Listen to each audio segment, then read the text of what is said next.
Hello, friends. This is Dave Hurwitz, executive editor at ClassicsToday.com, here with Fabulous Concert Programs number 96. And this is not part of a series. This is just a kind of a cool program. It's just a kind of a cool program that I sort of dreamt up because I wanted to hear it. And I played it one day, and I really, really enjoyed it. It was just an experience, let's put it that way. It's all music based on earlier music. Neoclassical or romantic updates of earlier music, or conceptually based on earlier music. Some of it is actually borrowed. Some of it is inspired by. And so that gives us two different slants on the borrowing. And what the entire program has in common is that it all consists of Anna. They're Anna pieces. In other words, it's the composer, the earlier composer, with an Anna attached to it. Like, for example, the first number of the program, Respighi's Rossiniana. It's that which comes from Rossini.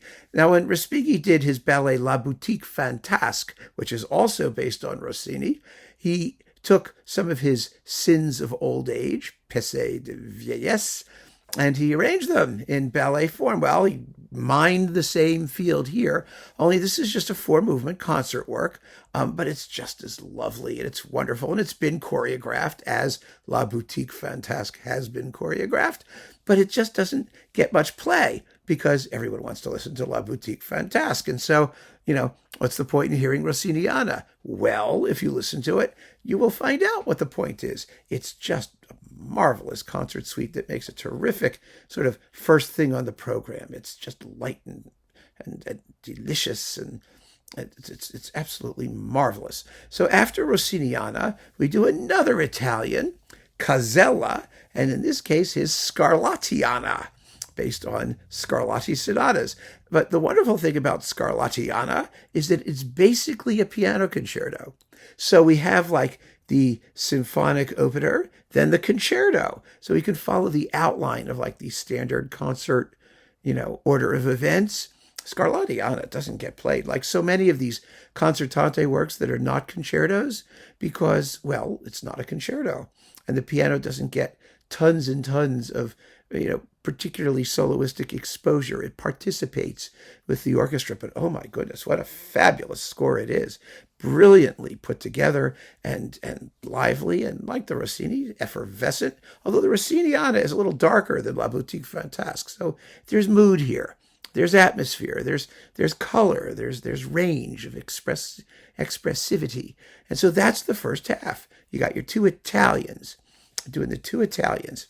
And then, after intermission, we are not doing the Italians. We have Tchaikovsky, of course, Mozartiana, his suite for orchestra number 4, which is an absolutely lovely, lovely work that, again, of all the orchestral suites, this one gets played the most, but it still doesn't get really played a lot. What can I say? It's Mozart, it's Tchaikovsky. What is not to love? Seriously, folks. And then, last but certainly not least, we have Villa Lobos. Oh, this is great. Bachianas Brasileiras number 4. Now, the Bachianas Brasileiras do not quote literally from Bach. They are inspired by the sonorities, the forms, the counterpoint, the concept of Bach going to Brazil. And that's what makes it so marvelous. So it's different from the other works. The Tchaikovsky particularly contains some absolutely literal transcriptions of Mozart works, along with theme and variations and other things. But, it's very faithful to the original in terms of the musical substance, not, of course, in terms of orchestration and other things. The other pieces, the Respighi and the Casella, are very free transcriptions for the most part, but the Villa Lobos is original, totally original music, and it's in 4 movements. I've played it. It is so, so beautiful. My goodness, why it doesn't get done more often, I have not a clue. It's difficult music. It's hard to play. The concluding dance, in particular, is really tough. Rhythmically very tricky, and the string parts are such a bitch.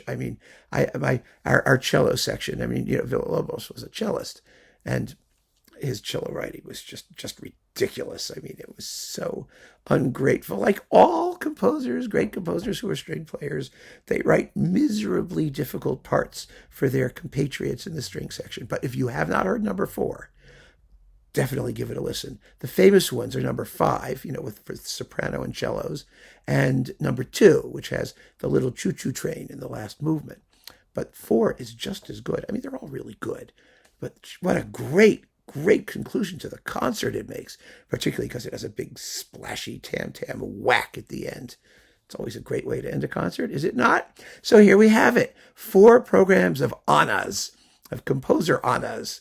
And I really think if you don't know this music, give it a shot. You'll really, really enjoy it in the comfort and convenience of your home, because we will never hear it live. We all know that. Keep on listening, friends. Thanks for joining me. Take care.